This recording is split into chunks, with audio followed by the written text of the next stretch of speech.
Hello everyone and welcome to another episode of Leadnap Gaming. Today we're going to do a hardware review and take a look at the TM16000 flight control system from Thrustmaster.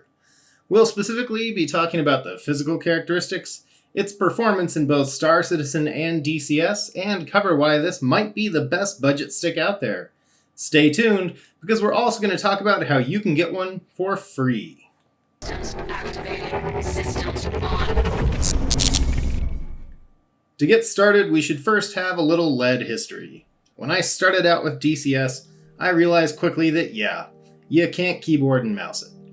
I went out and purchased this, the Thrustmaster T-Flight, which was a great entry stick for $50. That worked great for the low fidelity models, but as soon as I graduated to my first true simulated aircraft, the Bugden, I realized I needed a lot more. The TM16000 looks antiquated, like the sort of stick you would have purchased back in 2002. I started looking at the Sci-Tech Logitech offerings, but now we were talking. LED backlighting, switches and dials, more hats than you could count. Advanced flight model, advanced HOTAS for sure. However, there was a Black Friday sale that was offering just the TM16000 stick for around $35, and for those that don't know the Bugden, it has a second stick in the cockpit for radar controls. I decided that the ambidextrous nature of the stick would be handy for the left side, and picked one up as a means to add a radar stick for my setup.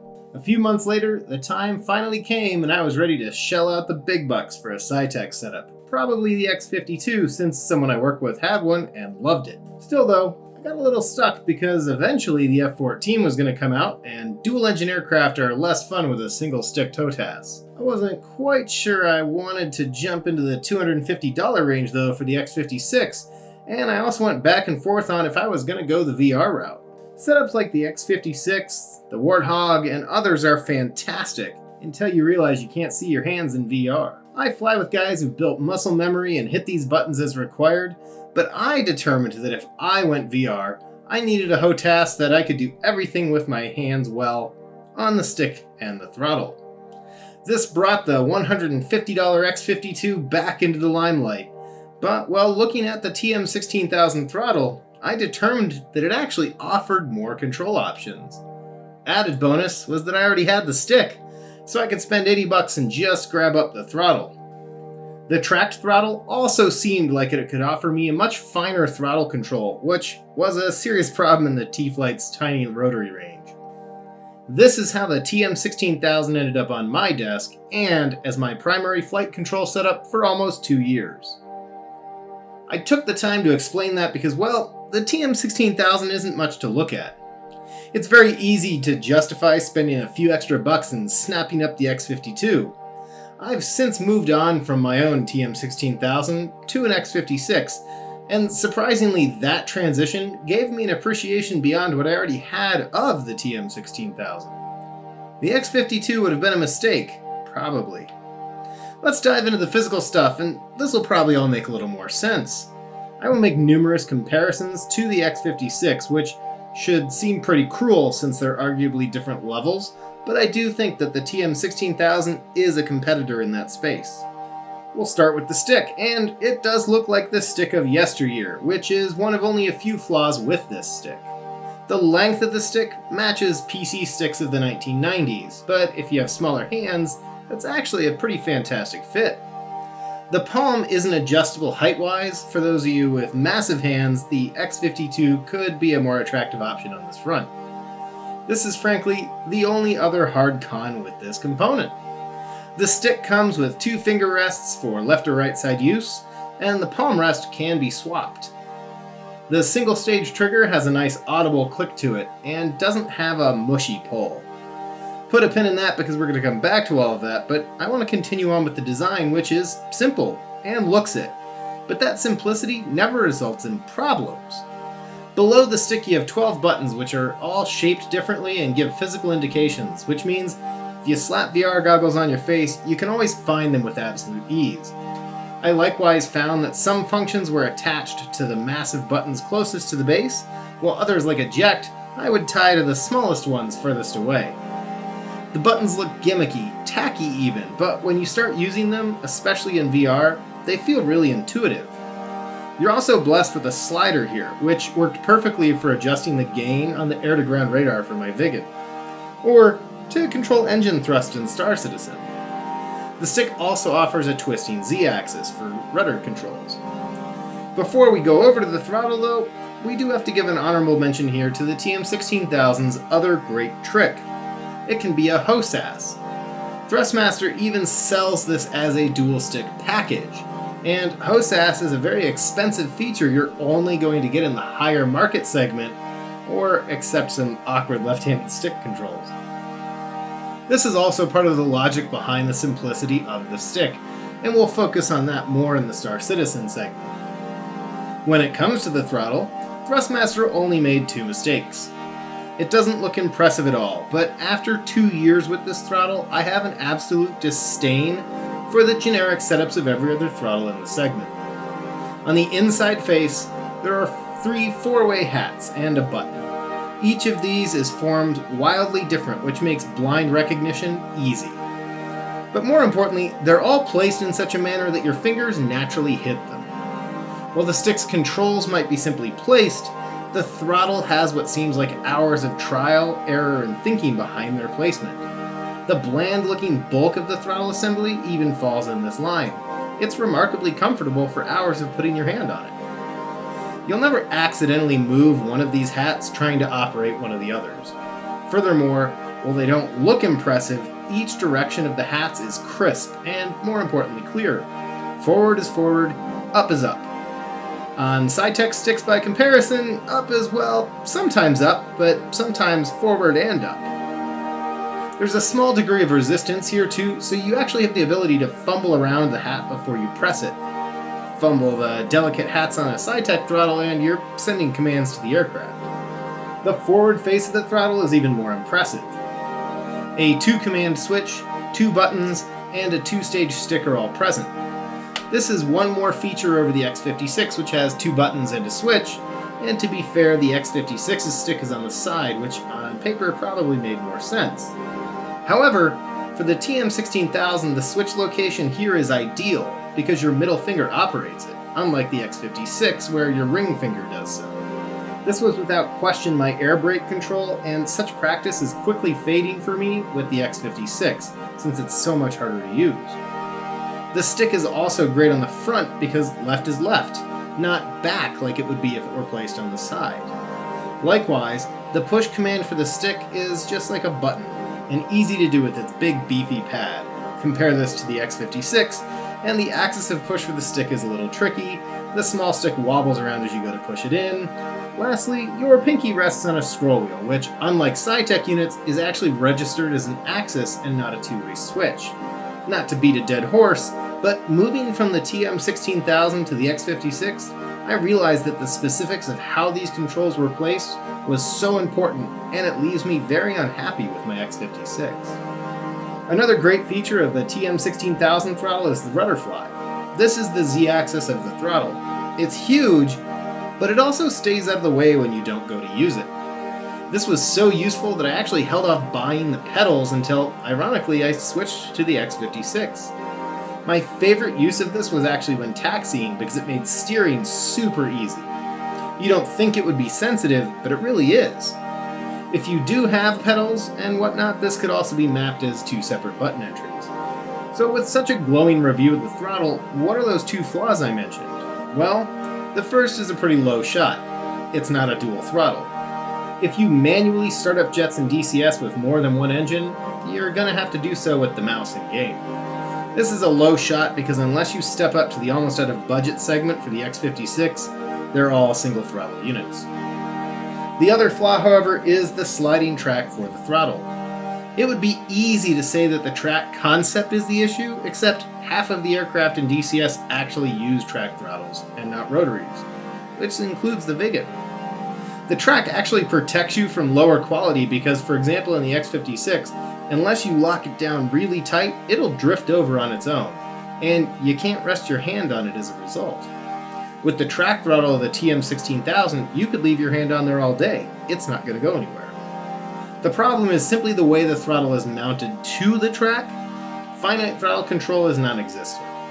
Lastly, I would say that the lack of detents would be a flaw, but none of the budget throttles include these. Thrustmaster also scores one more point over their peers in this segment, a full package. Unlike the X52 or X56, which follow the rules of the next level of controls, Thrustmaster does include a rudder pedal unit and sells the whole setup as one, or broken into 3 pieces as I acquired it.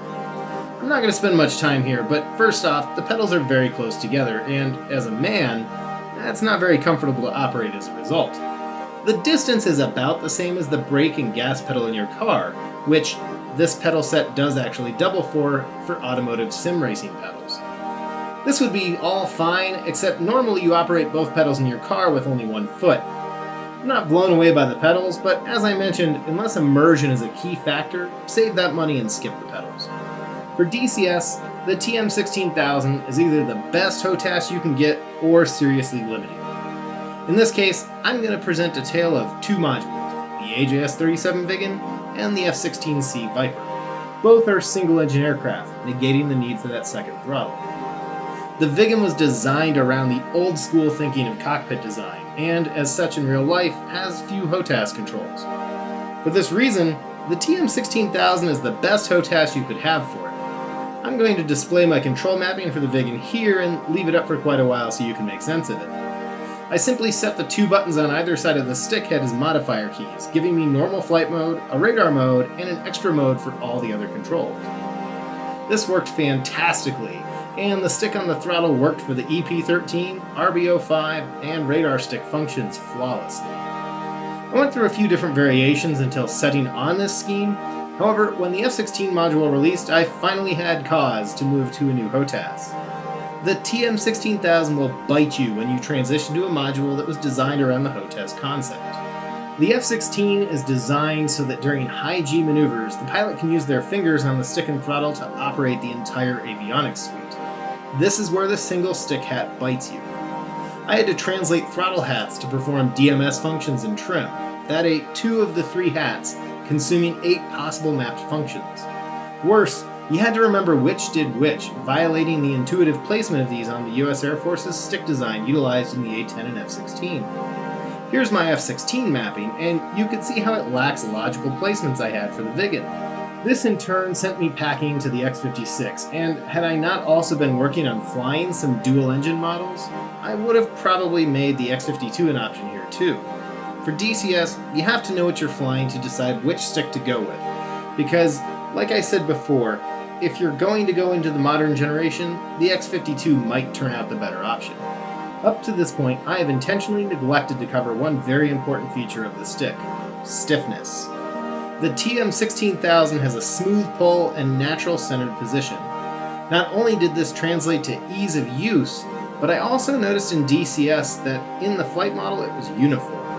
I never understood this until transitioning to the X-56, where the stick effectively has 2 zones. Inside the spring zone, you get amazing finite movement, but to bank, you have to leave that zone. In the TM16000, the transition from finite to bank was smooth and even. This is a mixed bag. Air-to-air refueling was very hard in the TM16000 because you have less finite controls, and the throttle offered no help here. But big maneuvers were far easier to perform. The TM16000 also does not offer options here. You have the stiffness it comes with, period. The strongest spring on the X-56 feels loose in comparison. This is also important because while I have 0 rotary experience in DCS, real-world rotary pilots and DCS users have informed me for rotary with the X-56, just remove the springs outright. This logically indicates that the TM16000 is probably not ideal for rotary work. While the TM16000 is a mixed bag for DCS, it is hands down the best budget build for Star Citizen, thus probably most space games. Importantly here, it'll take the cake out the door because it offers you the only budget dual stick option. You cannot have that feature without buying pro-grade equipment twice. Flight sim aficionados have the advantage of the Thrustmaster Warthog offering a unique sweet spot between budget and pro-grade. Space simmers have no such luck if they want dual sticks. Likewise, the failings of the TM16000 like single stage trigger, no detents, singular throttle, 1 hat on the stick, mean almost nothing in Star Citizen. I never actually myself went dual stick when I used the TM16000 in Star Citizen. I simply used the hat on the stick and the stick itself as one might use dual sticks. This isn't to say this was ideal, but it worked for me. The TM16000 also reigns supreme over the even more expensive setups out there as a result of dual stick mode. Because CIG's entire HOTAS model is actually a HOTAS model. Anyone who has mapped the physical throttle to the key map knows this. If you're looking for a HOTAS that for more than just Star Citizen, the TM16000 is going to be your best option. If you're strictly a space sim pilot, out the gate, grab the HOTAS package. You'll be happy and you will never know the struggle of making the throttle work in Star Citizen. If you fly flight sims, the TM16000 is still the best option here for two reasons. First, you can skip the pedals in your setup if you want. This saves you about $80 and a USB port. Likewise, the TM16000 components can all be purchased individually, and come Black Friday, Prime Day, or just a lucky sale, you can pick up a TM16000 stick for next to nothing. Remember, I got one for $35 on such a sale. MSRP is only $50. Again, you never have to worry about buying a left-hand version because the stick is ambidextrous, and a small screwdriver and a minute of work is all it takes. Before I tell you how to get one for free, I just need to cover a few small technical details. Unlike the T-Flight, the throttle and stick are each their own USB cord. The pedals connect via an RJ4 to the throttle, but it does come with a USB adapter for standalone use. I currently use the TM16000 pedals with the X56 HOTAS in my current setup. Unlike the X56, the TM16000 does not need a direct port on the motherboard. Sci-Tech Logitech users learn the hard way that you can't use USB ports on the front of your computer, for example, but must always use the ports that are directly fixed to the motherboard that come at the backside of your PC. Thrustmaster doesn't suffer from this issue that creates that problem, so you can use the front ports if need be. Also, in this respect, you don't need to use Thrustmaster software to map. If you really want to dial into the cool features of Sci-Tech, you're stuck in their software suite. But the TM16000 always seamlessly mapped to every game I tried with no issues. It does lack extended macro support as a result, but if you're dialing that hard into your HOTAS configuration, you really belong in the Pro segment anyways. At the end of the day, the TM16000 flight control system is surprisingly the best budget HOTAS you can get today. It looks cheaply made, but the meat and potatoes functions of the system are near flawless, and are not going to leave you wanting like more expensive builds. The system is modular, allowing your space sim setup to enjoy dual stick functionality at a price level that doesn't break the bank. Unlike its sexier looking peers, it offers better VR performance with almost all the controls on the stick and throttle, and less software overhead on your system. It's remarkably computer friendly, and all of the components work the way you think they will when you look at a picture of it. While it might occasionally lack a feature you want, you're never going to be dissatisfied with the features it has, which is something I cannot say about the more expensive offerings in its class. For all of these reasons, I selected the TM16000 FCS to be the 2000 sub giveaway prize. A while back I announced if this channel hit 2,000 subscribers before patch 3.9.0 released in Star Citizen, I would run a giveaway for the HOTAS. We're remarkably close with only a few weeks to go, so share this video, get your friends subscribed. Here's the details for the giveaway.